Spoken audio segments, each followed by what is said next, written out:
Film ini menceritakan tentang bocil junior high school bernama Florian yang terbangun pada suatu pagi dan menemukan bahwa Johnny miliknya tampaknya memiliki pemikiran sendiri. Karena yang akhir-akhir ini terjadi sama Florian, dia sering banget Johnny-nya melancip dan dia punya pemikiran sendiri untuk bisa mengeluarkan kental manisnya setiap pagi. Apalagi di rumahnya bibinya tuh lumayan oke. Dia pun akhirnya jadi sering kelimpungan sendiri. Bagaimanakah kisah selengkapnya?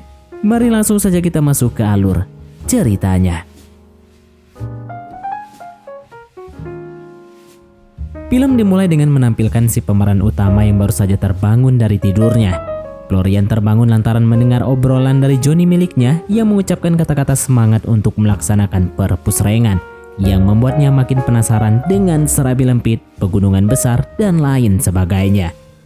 Nggak sampai di situ, pas dia lagi sarapan bareng keluarganya serta adik dari mamanya yang pakai baju ungu ini, lagi-lagi ngebuat pikirannya jadi nggak fokus karena teralihkan oleh bulatnya kelapa muda milik bibinya. Udah gitu juga si Johnny makin kesini ngasih bisikan yang makin enggak karuan, sampai akhirnya ya dia pun kelimpungan dan kabur dari sana.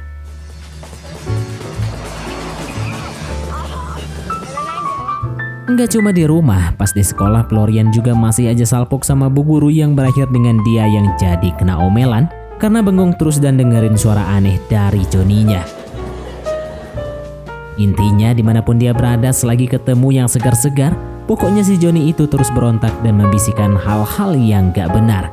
Dan tentunya hal tersebut pun benar-benar mengganggu pikirannya. Lalu puncaknya dia pun menanyakan hal tersebut kepada orang tuanya. Untungnya orang tua Florian bisa mengerti dan mampu menjelaskannya dengan santai kalau apa yang dialami Florian itu merupakan hal yang wajar dan itu biasa terjadi pada remaja seusianya. Nah BTW si doi ini masih kelas 8. Ibunya juga bilang kalau semua orang pasti ngalamin hal yang sama. Keesokan harinya ternyata sahabatnya yang bernama Red Bull juga mengalami hal yang sama. Di mana ceritanya 3 hari lalu dia lagi duduk di sebelah teman sekelasnya dan pandangannya hanya fokus ke arah sana. Dia pun mulai mengalami bisikan dan terpancing untuk bisa menguyang-uyang wajahnya di antara semongko. Lantas nggak lama kemudian pandangan Florian terpaku dengan kedatangan senior dari kelas 9 yang bernama Leon. Dia pokoknya sempurnalah di mata Florian. Florian akhirnya memberanikan diri untuk berbincang dan berkenalan secara langsung. Meskipun agak nekat, Florian ternyata bisa ngobrol.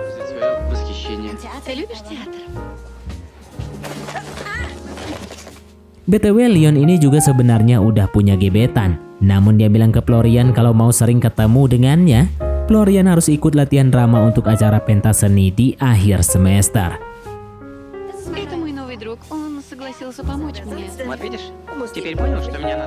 Siang itu juga sepulang sekolah, Florian pun akhirnya gabung untuk latihan drama Romeo dan Juliet.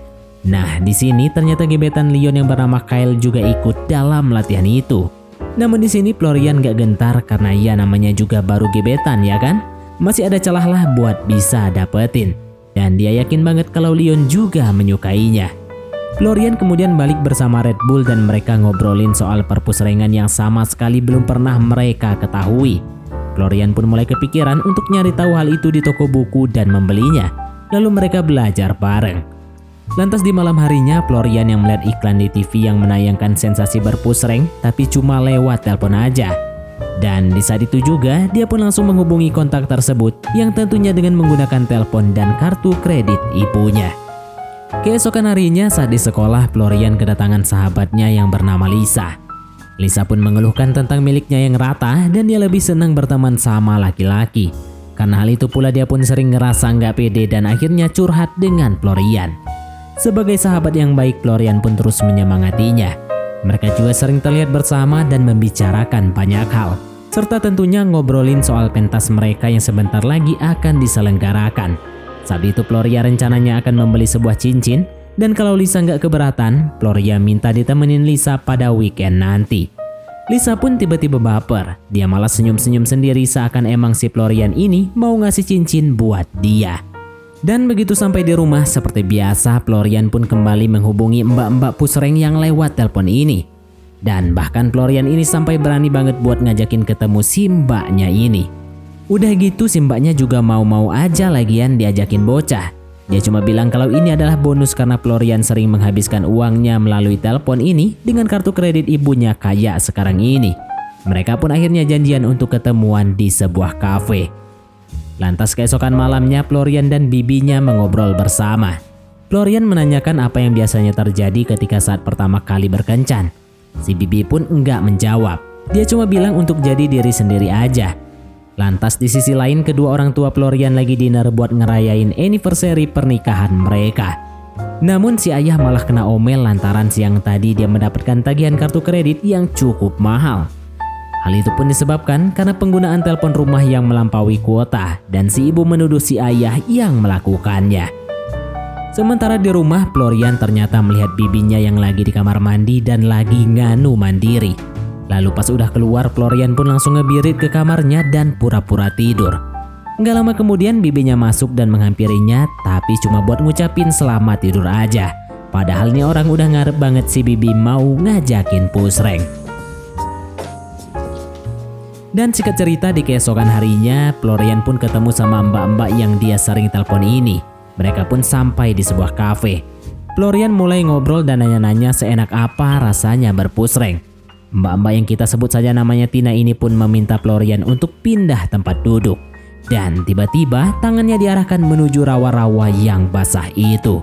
Florian pun benar-benar excited banget kalau dilihat dari wajahnya. Dia bahkan nggak bisa berkata apa-apa karena saking senangnya. Dan setelah beres ketemuan, Florian pun nunjukin aroma semerbak ke teman-temannya itu. Lantas pada sore harinya, Florian pun akhirnya ketemu Lisa di toko perhiasan untuk membeli cincin. Florian pun meminta pendapat Lisa apakah cincin ini bagus untuk Leon. Mendengar nama Leon, Lisa pun kecewa. Karena awalnya dia ngira kalau itu adalah untuk dirinya. Singkat cerita, pada keesokan harinya Florian pun udah siap untuk nyatain perasaannya pada Leon. Sambil terus berlatih sampailah dia di rumah Leon yang ternyata tajir banget. Florian pun akhirnya dibukakan pintu oleh Leon. Namun dari raut wajahnya sepertinya dia nggak mengharapkan kehadiran Florian. Namun buat basa-basi akhirnya Florian pun diajak masuk ke rumahnya dan Florian memberikan bunga yang dibawanya untuk Leon. Dia pun disuruh nunggu karena Leon mau ke kamar mandi dulu. Lantas tiba-tiba peliharaan Leon mengagetkan Florian hingga cincin itu pun terbang entah kemana. Dan sesaat kemudian Kyle pun juga datang dengan membawa bunga yang jauh lebih besar. Dan ya Florian pun akhirnya gagal menyatakan perasaannya karena cincinnya hilang dan bunganya juga jauh lebih kecil. Singkatnya begitu Florian di rumah, ia mendengar ibunya dan ayahnya yang tengah bertengkar soal tagihan telepon. Florian awalnya pengen ngaku kalau dialah yang bikin tagihan kartu kredit ibunya membengkak. Namun karena takut diomelin, akhirnya dia pun pergi ke tempatnya Lisa sekaligus buat minta maaf. Lalu setelah minta maaf, Florian pun cerita kalau dia gagal nyatain perasaannya ke Leon karena Kyle yang tiba-tiba datang ke sana. Dia juga nyeritain kalau orang tua mereka lagi bertengkar, bahkan dia sempat dengar kalau mereka mau pisah aja. Lisa pun bilang kalau keluarga itu harus diutamain. Dia hanya bisa menyarankan bahwa satu-satunya cara untuk bisa mempersatukan mereka dengan meminta maaf dan membuat mereka merasa bangga kepada Florian. Contohnya ya kayak pentas seni yang akan diselenggarakan besok. Florian harus bisa nunjukin kalau dia adalah anak yang bisa membanggakan dengan menjadi pemeran utama di film itu. Padahal sebenarnya perannya si Florian ini hanyalah figuran saja. Dan karena terpengaruh oleh ucapan Lisa, mereka pun akhirnya membuat sesuatu. Lantas seminggu kemudian, pentas pun akhirnya diselenggarakan. Sesuai rencana mereka pun menjebak si pemeran utama dan dikunci di suatu tempat. Sampai akhirnya Florian lah yang ditunjuk untuk menggantikan si Romeo. Di depan para penonton serta orang tuanya sendiri, awalnya Florian merasa sangat gugup dan enggak banyak berkutik.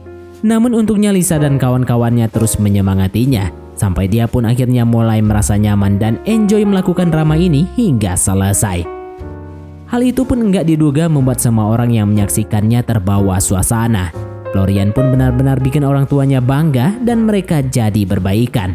Dan setelah itu film pun selesai dengan sangat membagongkan, di mana akhirnya Florian jadian sama Lisa.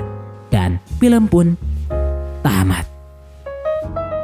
Oke baiklah, mungkin sampai di sini saja teman-teman untuk alur cerita film kita kali ini. Terima kasih buat teman-teman yang telah mengikuti alur cerita film ini sampai selesai. Sekian dari Mimin, sampai jumpa di konten berikutnya.